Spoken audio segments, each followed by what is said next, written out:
Welcome back to Disturbed Reality. Recently, a faction of the Sinaloa Cartel known as Los Chapitos have hit mainstream US headlines after allegedly leaving a threatening narco banner aimed at members of the United States government, as well as American citizens living and holidaying in Mexico. For those who don't know, a narco banner, or narco manta, is a public message, usually a large handwritten or printed cloth banner, hung up by drug cartels in Mexico to send warnings, boast about power, threaten rivals, or to intimidate authorities. Often, they are left at crime scenes or in busy public areas. These banners act as the cartel's propaganda tool, mixing fear and messaging in the open for all to see. The banner was left in the border state of Baja California, an area that is a Los Chapitos stronghold, but has been contested in recent years due to its strategic location, right next door to the USA, making it a lucrative trafficking route. Los Chapitos, also known as La Chapiza, led by Ivan Guzman Salazar, have been engaging in an internal civil war against La Maiza, who are led by Ismael Zambada Siqueiros, aka Maito Flaco. Baja California has seen an overspill of violence due to this conflict, with La Maiza looking to gain a foothold in the state. The narco banner contained threatening rhetoric, including against FBI Director Kash Patel, as well as DEA Director Terry Cole, as well as Mexican President Claudia Sheinbaum. After addressing those figures, the note reads as follows: "You will be the ones to blame. We will show how we'll make this war, starting on the 5th of October 2025, on all Americans residing in areas where we have a presence, especially those living in San Jose del Cabo and Cabo San Lucas. We are the ones who rule here, and will demonstrate what we are capable of if you don't stop arresting our people and decommissioning our loads and weapons. Signed, La Chapiza." Now, images of the banner soon went viral and became mainstream news in America as mentioned, especially after groups such as the Sinaloa Cartel were designated as terrorist organizations by US authorities, so this adds an even more serious dynamic to this situation.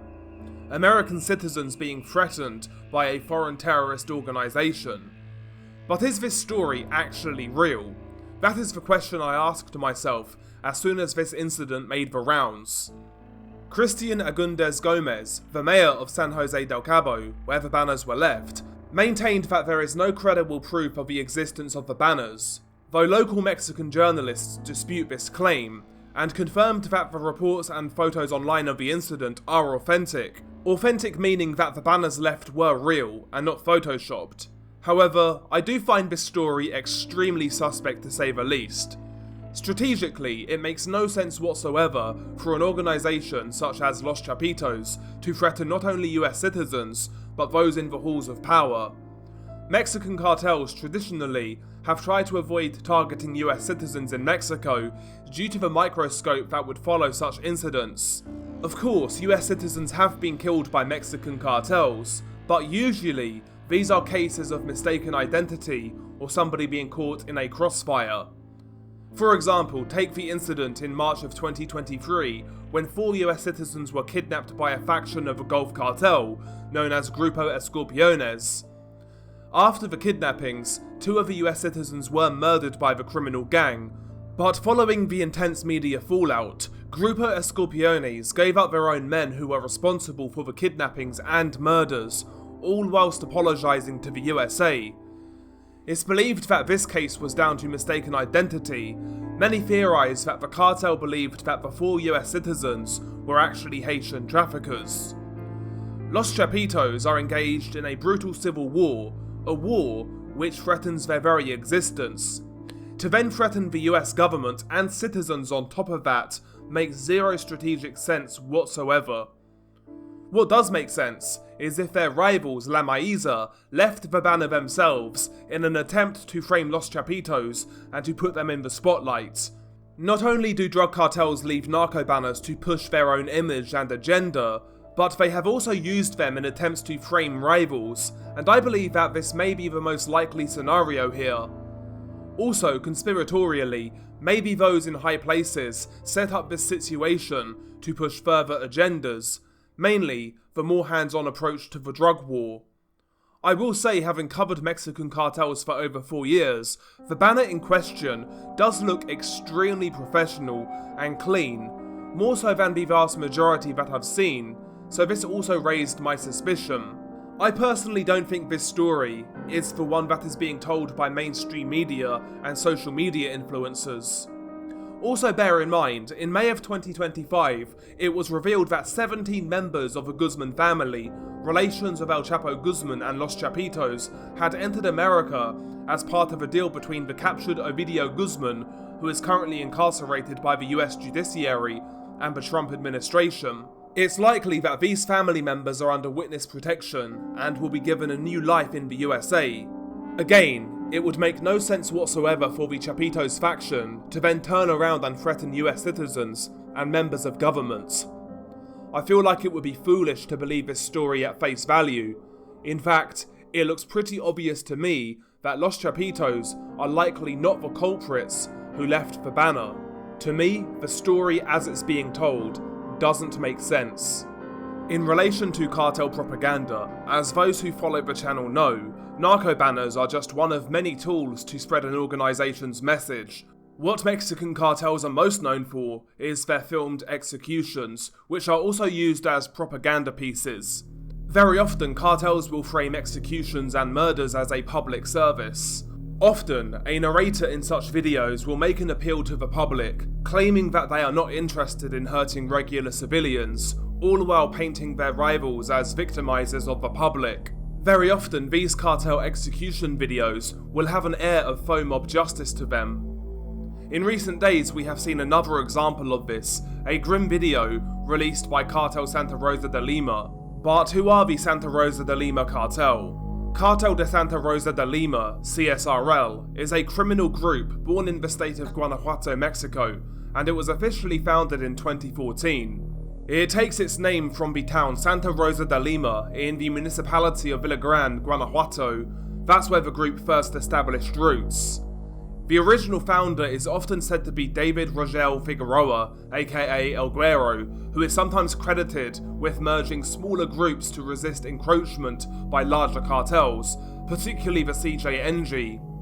Over time, leadership passed down to Jose Antonio Yepes Ortiz, El Marro, a figure who would later define much of the cartel's public identity, a man with a sadistic violent streak and charisma to boot.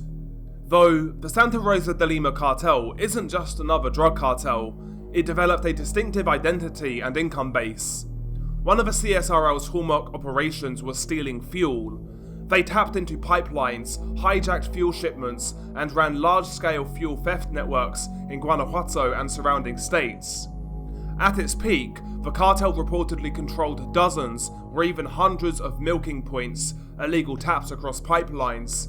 In 2017, one report claimed that over 1,600 illicit fuel points in the region were controlled by CSRL. This focus on fuel was relatively unusual compared to many cartels more strictly tied to drug production, trafficking and smuggling. As a result, this strategy made the Santa Rosa de Lima cartel a local powerhouse in the region.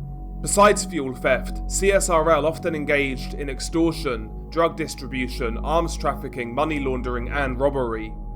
The cartel invested heavily in controlling territory in central Mexico, Guanajuato, Querétaro, and Hidalgo, and even northern Michoacán, rather than having long-distance smuggling routes initially.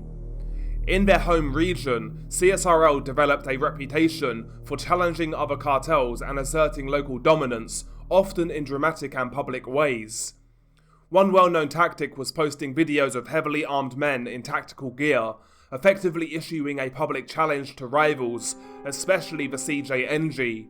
As CJNG began pushing into central Mexico and trying to expand influence in Guanajuato, they inevitably collided with CSRL over control of fuel routes, extortion territories, and drug markets. 2019 was a flashpoint. The state government launched Operativo Golpe de Timón against CSRL, detaining many suspects and escalating the conflict. While simultaneously fighting against the likes of CJNG, CSRL also had to deal with intense pressure from the Mexican government, as ultimately, the CSRL were messing with government money by engaging in fuel theft. As CJNG and CSRL clashed, Guanajuato morphed from a relatively peaceful state into one of Mexico's deadliest battlegrounds. The war was brutal and public. CSRL would issue threats, release videos, and attack CJNG assets. Cartel Jalisco in turn deployed assassins and forces to decimate CSRL lines. By mid-2020, reports indicated that CSRL had lost much of its territory and many of its soldiers due to both the government crackdown and CJNG offensives. The arrest of the Santa Rosa de Lima cartel's leader, El Marro, was a turning point. Many analysts viewed that as a strategic win for CJNG, who could then more easily expand into Guanajuato's lucrative criminal markets. After El Marro's capture, internal fractures weakened leadership and pressure from CJNG forced CSRL into a defensive posture. That being said, CSRL have never entirely disappeared, and they maintain presence in certain Guanajuato municipalities. No story of CSRL is complete without the capture of its central figure, Jose Antonio Yepes Ortiz, aka El Marro, the Sledgehammer.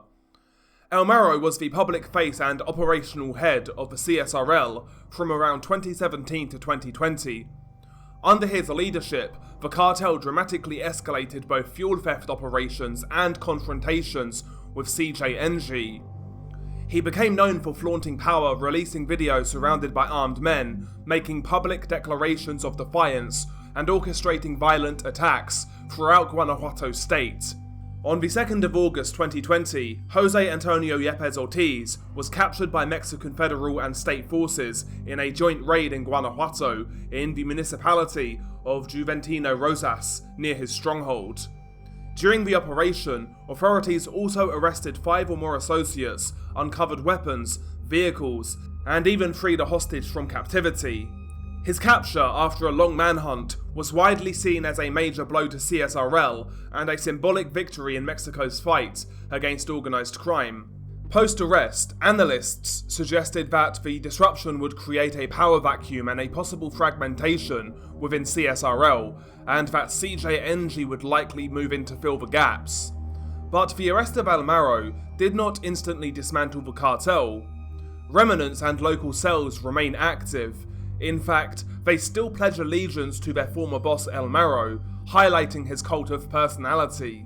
In relation to the CSRL's latest propaganda piece, it's a brutal one. But nevertheless, what happens in the actual video? The video in question was released on the 8th of October 2025, and it details the demise of a young man named Miguel Cruz Juarez. There is a little alleged backstory behind the clip.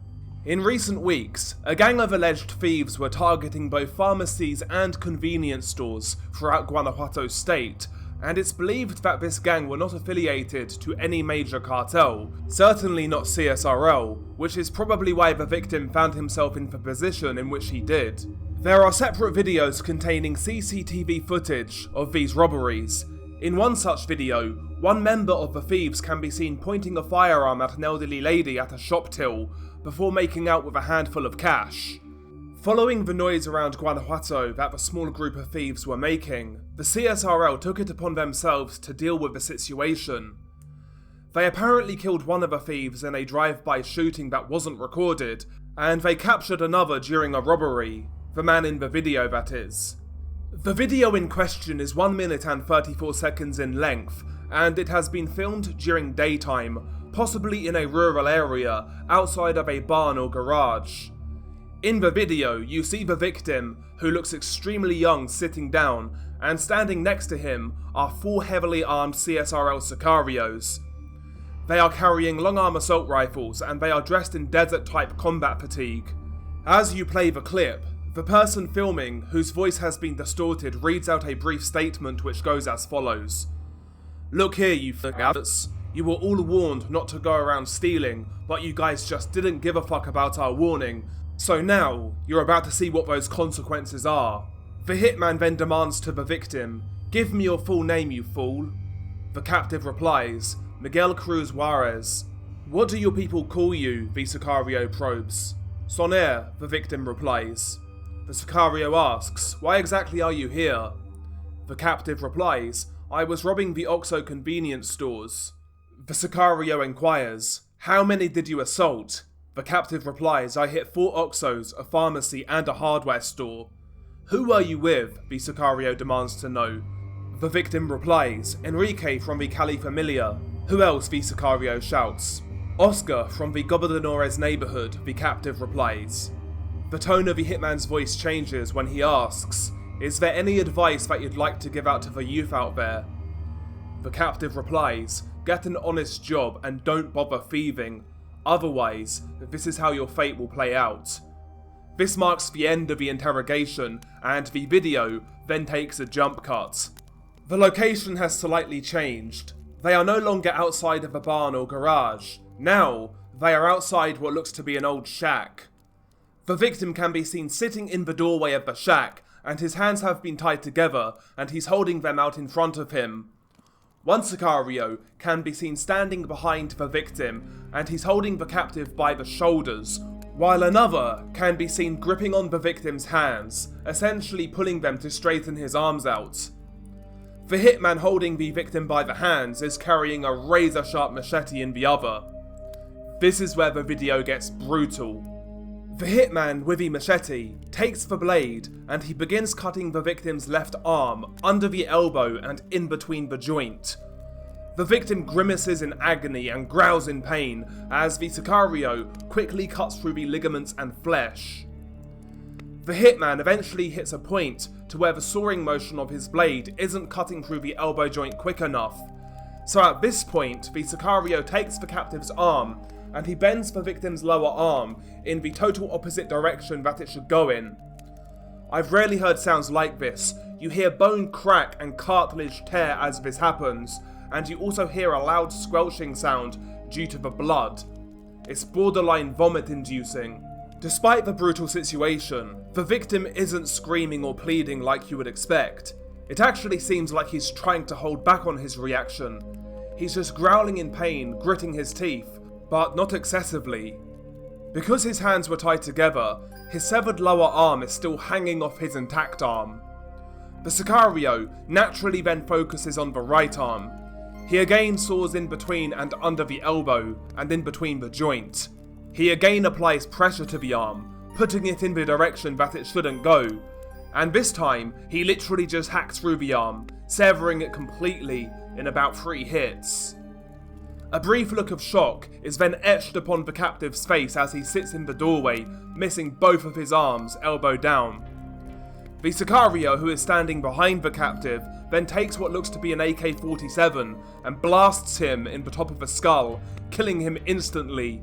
His body jolts and freezes before dropping. The video then again jump cuts, this time showing still images of the other thief, who they killed in a drive-by. It just shows his bloody dead body. The video then closes with the following message in text. The fate of this faggot thief came to an end. It's for the best that you don't fuck around here. This applies to every thief who hits an Oxo, a store, or a pharmacy. The same also goes for anyone mugging citizens. Sincerely, CSRL. After this video was released, CSRL released another less graphic video, again depicting the punishment of a thief.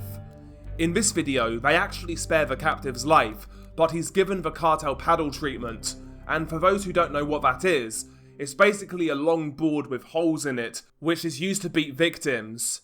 Usually, they will beat the victim's ass and back of the legs, which apparently causes immense pain, and is also designed to humiliate the victim. So there we have it, that is the video. I hope you enjoyed it, if you can enjoy this sort of content. Right now it seems we're getting another spate of cartel videos released closely together. As I record this one, the Los Chapitos faction of the Sinaloa Cartel, they also released a pretty shocking video, a long video as well by cartel standards. I will cover that in the next week or so. So yeah, right now there seems to be a lot of movement in the cartel world and a lot to cover. But like I said, that is the video. I hope you enjoyed it. If you're new here, if you could hit like and subscribe, that would be great. If you're an existing fan, not fan, I hate that word.